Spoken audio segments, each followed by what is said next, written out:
Let's talk about the pros and the cons. Number one pro of this topper is how affordable it is. For this kind of color and style and cap size and density of hair, all those things, most toppers are gonna be closer to the $1,000 range. This one currently sits around $500 or $600.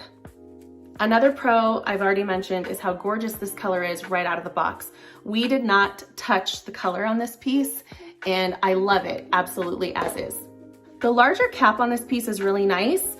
It is a little bit heavy because of the wefts, but the larger cap makes it more comfortable.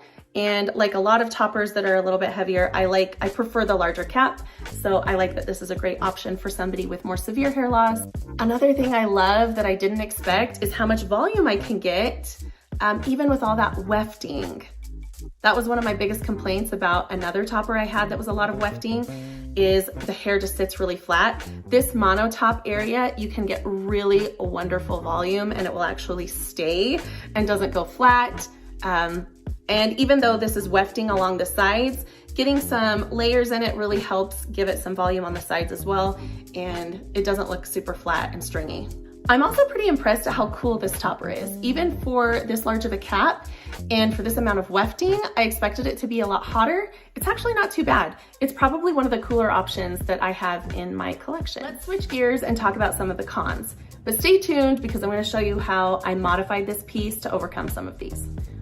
One thing you'll notice, because this is a mono top and I have dark hair, when I set this on top of my bio hair, you don't really see the part much at all. It's very faint, so it doesn't really look like a scalp per se. Some people are totally fine with that. I've been fine with that. I've been wearing it like this all summer and I don't care. The biggest drawback for me, honestly, is the clip in the front.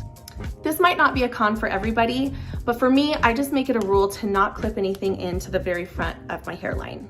I've had damage there in the past, and so I'm just really careful about not clipping anything into this.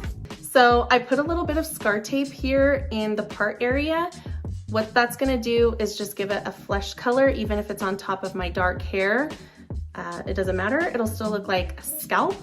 Now, the knots are still gonna be slightly visible, but truly nobody notices these things, and I think the scar tape helps as much as you need it to.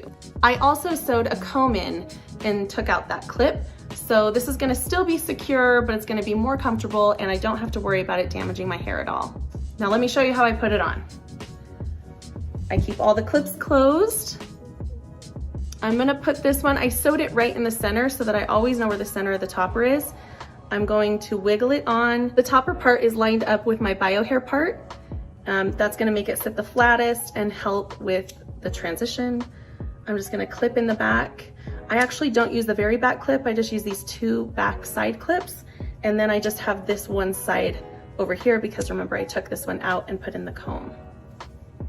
Now I'm just gonna fluff it, bring in my own bio hair from underneath. All of this is all mine. Blends in beautifully with the topper. You legit cannot tell. I think it looks really good, and I love the style on this one.